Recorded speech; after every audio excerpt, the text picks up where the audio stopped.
कई संतों से बैठ करके वार्ता हुई कि बताइए मरने की बात सुनकर डर लगता है? बोले बहुत डर लगता है। क्यों क्यों डर लगता है? क्या अपने प्रभु के पास जाने में आपको भय लग रहा है? तो आप कहेंगे नहीं, इसका कारण संसार आपको बहुत प्रिय लग रहा है, शरीर बहुत प्रिय लग रहा है, भोग बहुत प्रिय लग रहे हैं, इसलिए शरीर छोड़ने की बात सोचने मात्र से भय लगता है। सोचो, बैठ के आधा मिनट सोचो कि अगर अभी मृत्यु आ जाए तो 30 सेकंड बाद मानो हम मर जाएंगे, कैसा लगेगा? अभी घबराहट पैदा हो जाएगी। यही मिटाना साधना है। मरने की तैयारी ना करने के कारण मृत्यु से भय लगता है। नहीं, मृत्यु श्री कृष्ण का आलिंगन है। भगवान कह रहे सब कुछ हरण करने वालों में मैं महान मृत्यु हूं, तो मेरे प्रभु ही तो मृत्यु रूप में आते हैं। फिर डरना क्या? डर इसलिए लग रहा है शरीर प्रिय है, भोग प्रिय है, संसार अच्छा लगता है। नाली का कीड़ा भी यहां बहुत अच्छे से जीना चाहता है, ऐसे उसको बहुत अच्छा लगता है, कभी प्रलय ना हो, कभी नाश ना हो, और ये मुझे नाली में रहने को मिले। शूकर अपनी इच्छा चाहता है, सब अपनी अपनी इच्छाओं में ही जीना चाहते हैं, इसीलिए मरने से भय लगता है।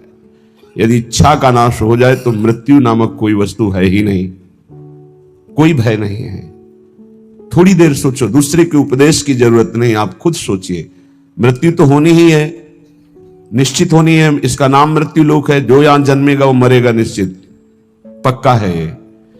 अब जब मरना ही है तो हम मरने की तैयारी ऐसी क्यों ना कर ले कि मुझे मृत्यु से भय ना लगे, पर हम जीने की तैयारी में खूब लगे हैं। देख लो, बढ़िया मकान, बढ़िया खान पान, वस्त्र, परिवार, रिश्ता, नाता, ये सब जीने की तैयारी पूरे जीवन भर करते रहे, पर मरने की तैयारी नहीं की, इसलिए मृत्यु से भय लगता है।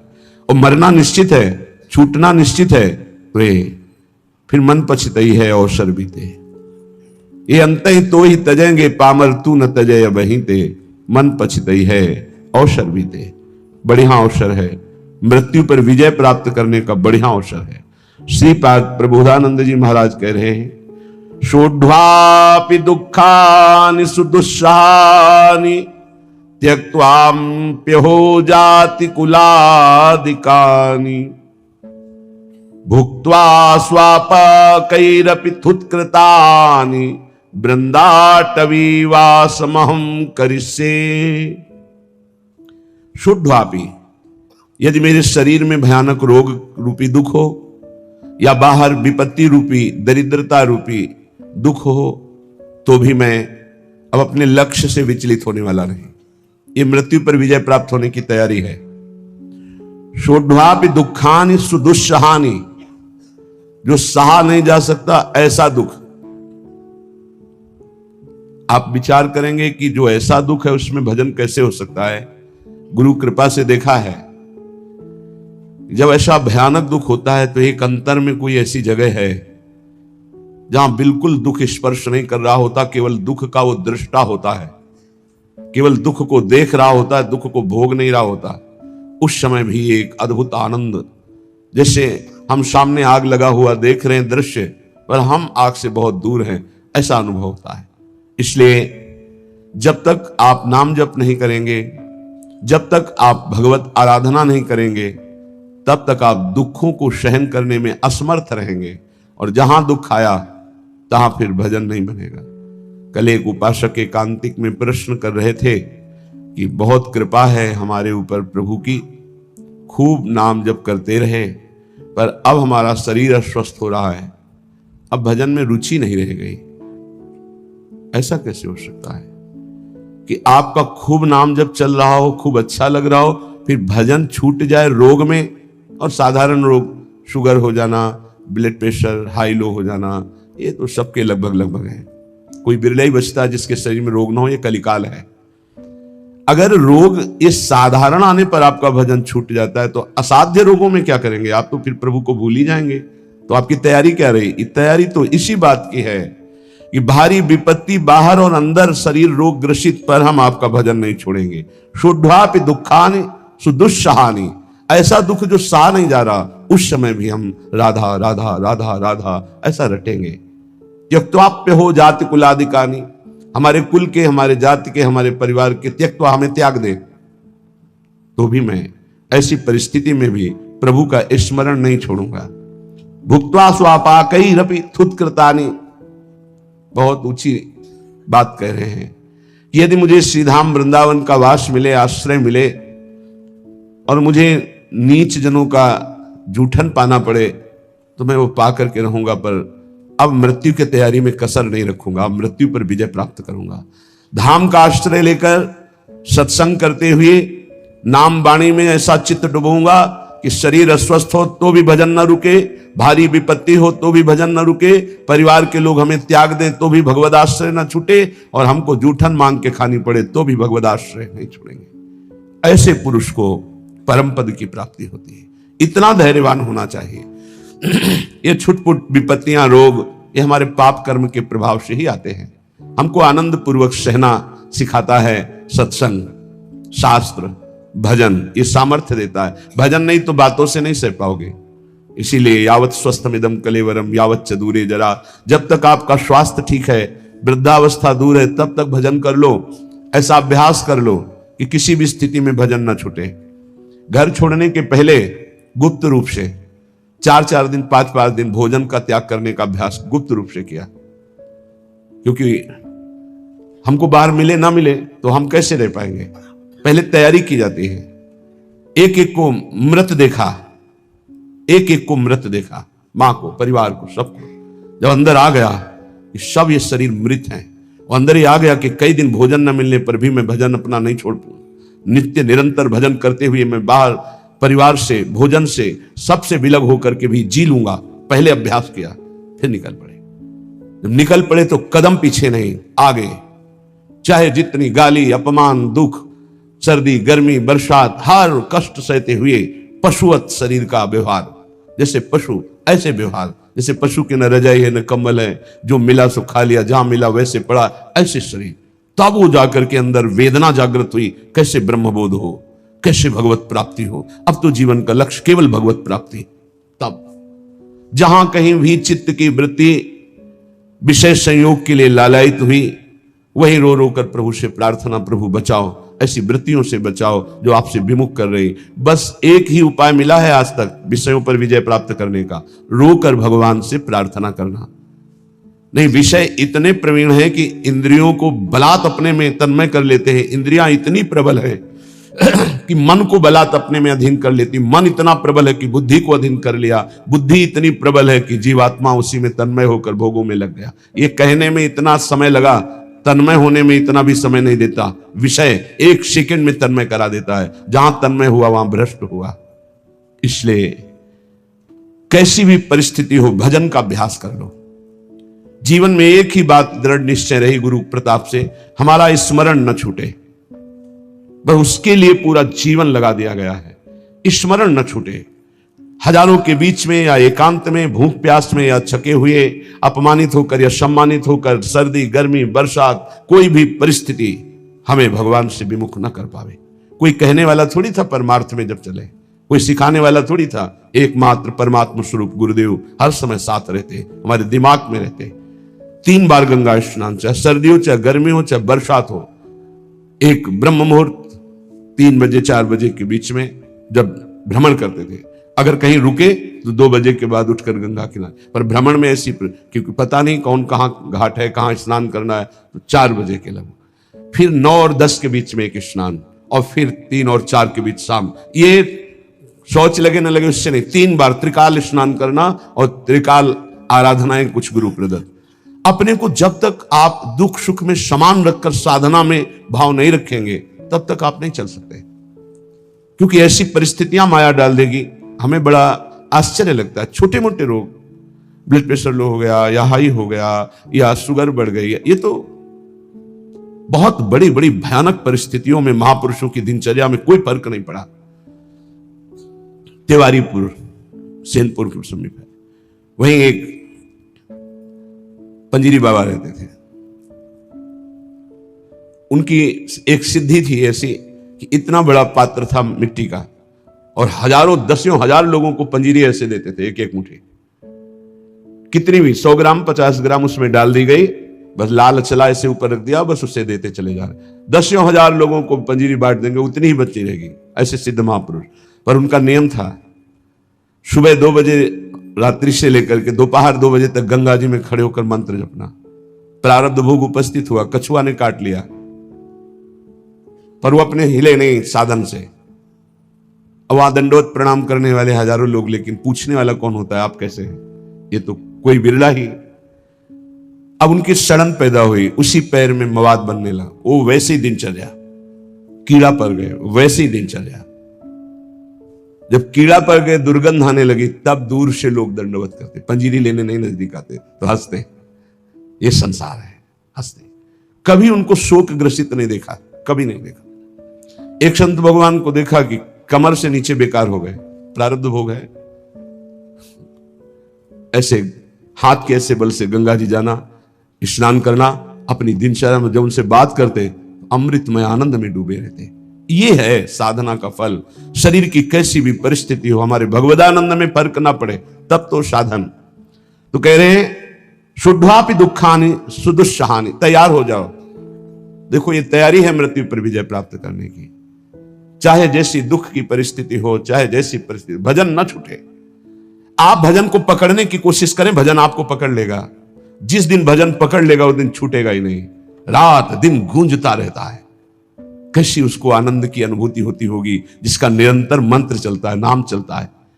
तो ना हम गमिष्यामि सताम समीपतो, वृंदावन छोड़कर, वृंदावन के रसिकों को छोड़कर मैं किसी भी महापुरुष का संग नहीं करूंगा। ना हम गमिष्यामि सताम समीपतो,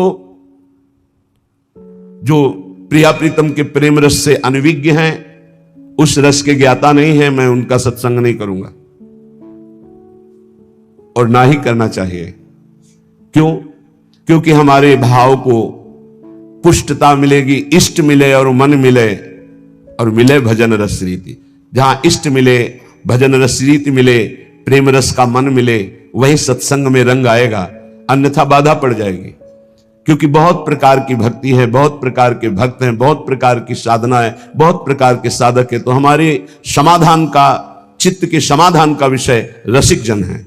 रे मन रसिकन संग बिन रंच न उपजय प्रेम। इसलिए महाप्रभु हरिवंश चंद्र जी भी कहते हैं, वृंदान सर्व महता मपहाय दूराद। बाहर के बड़े बड़े महापुरुषों को प्रणाम करके अगर प्रेम प्राप्त करना चाहते हो श्यामा श्याम का, तो वृंदावन के रसिकों का संग करो। तो उनके संग से, जिनका स्वभाव है सत्तारणी कृत स्वभाव, ऐसी श्री जी से आपका अपनापन हो जाएगा। तो ना हम गमिष्यामि सताम समीपतो, मैं नहीं जाऊंगा किसी भी बड़े महापुरुष के पास जो वृंदावन रस से दूर है। ना हम वदिष्यामि निजम कुलादिको, मैं कभी कुल का परिचय बता करके अपनी महानता देने वाले का मैं कभी संग नहीं करूंगा। क्योंकि महान वो है जो इष्ट में तन्मय है, ना कि जाति पक्ष में, कुल पक्ष में। ऐसी महानता न विद्वान पक्ष की। विद्या रूप मातु कुल धन यौवन अभिमान, इनका आदर नहीं होता। अगर इनका आदर होता है तो असत का आदर होता है, असत का संग होता है। श्रीपाद करें, ना हम वदिष्यामि निजम कुलादिकम, ना मैं अपने कुलादि का परिचय दूंगा और ना कुल का परिचय देने वालों का संग करूंगा। ना हम मुखम दर्शितास्मि कस्यचित्, मैं ऐसे का कभी मुख भी नहीं देखना चाहूंगा जो प्रिया प्रीतम से विमुख होकर के संसार के राग रंग में मगन है। वृंदाटवी वास कृते साहसी, मैं अत्यंत साहसी होकर के, असंग रह करके श्री प्रिया प्रीतम का निरंतर भजन करूंगा। आह कीदृक् पुण्य रासे, आहा कैसे पुण्य प्रकट हो गए कि हमारी श्री जी की करुणा उदय हुई और मुझे वृंदावन धाम का वास मिला, आने को मिला, दर्शन करने। आहा कीदृक् पुण्य रासे सुपरिणत रियम केयमाश्चर्य रूपा, कारुण्य उदार लीला स्फुरति भगवतः कोनु लाभोद्भुतोयम। आहा मेरे सारे पुण्य फलीभूत हो गए, मुझे वृंदावन आने को मिला, वृंदावन में दर्शन मिले, बिहारी जी के, राधा वल्लभ जी के, राधा रमण जी के, रसिकों का संग मिला, मेरे पुण्य फलीभूत हो गए। आहा आहा क्या आश्चर्य में करुणा उदारता प्रकट हुई कि मुझे परम रूप राशि श्री प्रिया जी के चरणों की शरणागति मिल गई। जो परम करुणा उदार का साक्षात वपु हैं। श्री जी के रूप का एक ऐसा प्रभाव कि रोए बिना नहीं रह सकते आप। करुणा, दयालुता टपक रही है श्री जी के रूप से। वो मतलब सामर्थ्य के बाहर की बात है, कोई वर्णन कर सके। ऐसे नेत्र है, ऐसी करुणा है, ऐसा अपनापन है कि बस चिल्ला चिल्ला के रोने का मन होता है। तो कहते आहा, हमारे ऊपर कितनी करुणा हुई। केम आश्चर्य रूपा, कैसा ये आश्चर्यमय रूप है मेरी प्यारी जू का। कारुण्य उदार लीला स्फुरति भगवतः कौन लाभोद्भुतोयम, जहां जिनकी करुणा उदारता का लाभ स्वयं भगवान ले रहे हैं, वो रूप हमारी स्वामिनी जू का। मैं उनका शरणागत हूं। यद्वा नाश्चर्य में तन निज सहज गुणम मोहित श्री विधिशा, मेरी स्वामिनी जू का ऐसा सौंदर्य है, ऐसा प्रेम है कि लक्ष्मी ब्रह्मा शिवादि देवगण भी मोहित हो रहे हैं। यद्वा नाश्चर्य में तन निज सहज गुणम मोहित श्री विधि ईशा, श्री लक्ष्मी जी, विधि ब्रह्मा जी, ईश भगवान महादेव, उच्चैर वस्तु, ऐसी दिव्य प्रेम वस्तु वृंदावन मिद मवन उयत स्वयं प्रादुरस्ते, मुझे वृंदावन की भूमि ने प्रदान किया। श्री स्वामिनी जू का रूप, स्वामिनी जू की शरणागति, स्वामिनी जू का राधा नाम, जिसे लक्ष्मी जी, ब्रह्मा जी, भगवान शिव आदि देवगण भी मोहित हो रहे हैं। ऐसा प्रेम, जिस उदारता का लाभ स्वयं भगवान श्री कृष्णचंद्र जू ले रहे हैं, ऐसी स्वामिनी मुझे मिली। ये सिर्फ वृंदावन भूमि की कृपा। इसलिए मेरी जिह्वा रटन वृंदारण्येत्यविरत मटस्तत्र परितो, नटन गायन प्रेम्णा पुलकित वपुस्तत्र विलुठन, त्रुटत सर्वग्रंथि स्फुटदति रसोपास्ति पटिमा, कदाहम धन्यानाम मुकुटमणिरेशोस्मि भविता। मैं बन गया सबका मुकुटमणि। ये देखो, हम श्यामाजू के बल अभिमानी। कदाहम अहम धन्यानाम, मैं धन्यों में धन्य हो गया। मुकुटमणि रेशोस्मि अस्मि, मैं भविता, मैं मुकुटमणि बन गया। किस बात से? क्योंकि मुझे ऐसी प्यारी जू की शरणागति मिली, मुझे प्यारी जू का नाम रटने को मिला। तो रटन वृंदारण्य, मैं वृंदावन में रहकर राधा राधा राधा ऐसा रटूंगा। विरत मटस तत्र परितो, वृंदावन की गलियों में घूमता हुआ, नटन गायन प्रेमणा, नाचते हुए और पद गायन करते हुए। हा, पद गायन करते हुए। बन की कुंजन कुंजन डोलन, निकसत निपट साकरी बीथिन, परसत नाही निचोलन। बन की कुंजन कुंजन डोल, साथ में प्रियालाल बन विहार कर रहे, भावना करते हुए उपासक पद गायन। देखी सखी राधा पिय केली, देखो सखी प्रिया प्रीतम कैसे प्रेम रस क्रीड़ा करते हुए वन विहार गहवर वन में कर रहे। सुंदर पुलिन सुभग सुखदायक, नव नव घन अनुराग परस्पर, खेलत कुंवर नागरी नायक। सखी देखो कैसे यमुना का पावन पुलिन है, नवीन नवीन अनुराग में डूबे हुए नव किशोरी नव किशोर कैसे पावन यमुना पुलिन के तट पर क्रीड़ा कर रहे, खेल रहे हैं। आज निकुंज मंजू में खेलत नवल किशोर नवीन किशोरी। देखो सखी आज सुंदर नवम जहां शोभा प्रकाशित हो रहे, ऐसे नवीन निकुंज में हमारी नवल किशोरी जो खेल रहे। देखो सखी आज दोनों प्रिया प्रीतम अपने कर कमल में सुंदर सुंदर नील कमल और स्वर्ण कमल लेकर सैया की रचना कर रहे हैं। नवल नागर किशोर मिली, कुंज को मल कमल दलन सिज्जा रची। ऐसे विविध पदों को गाते हुए भाव में डूबा हुआ, नटन गायन प्रेमणा पुलकित वपुस्तत्र बिलुठन, नाचता हुआ गाता हुआ और रज में लौटता हुआ। ये मेरी प्यारी जू प्यारे जू की चरण रज है, ये रसिकों की चरण रज है। बार बार अपने शरीर को अभिषिक्त करता हुआ, त्रुटत सर्व ग्रंथि, जड़ चेतन की ग्रंथ टूट गई, चिदानंद स्वरूप प्रकाशित हुआ। तो क्या कदाहम धन्यानाम, मैं धन्य हो गया। मुकुटमणि रेशोस्मि भविता, मैं मुकुटमणि बन गया, भक्तों का मुकुटमणि। ये सर्वोपरि महामाधुर्य रस में स्थित गर्व से कहते हैं धन्यानाम मुकुटमणि रेशोस्मि अस्मि भविता, क्योंकि वृंदावन की भूमि ने मुझे महान बना दिया। निरंतर राधा नाम गायन करते हुए, राधा यश गायन करते हुए, रज का सेवन करते हुए अपना जीवन वृंदावन को दे दिया। तो धन्यानाम, धन्य धन्य धन्य तेरी जी इनके उपास है। ये परिचय संतों की रसिकों की वाणी से प्राप्त होता है। धन्य है उनका जीवन जिनको संत समागम मिला। संत वचन के अनुशीलन से होती निर्मल मति है, श्री हरि के चरणों में जिससे बढ़ती अविचल रति है।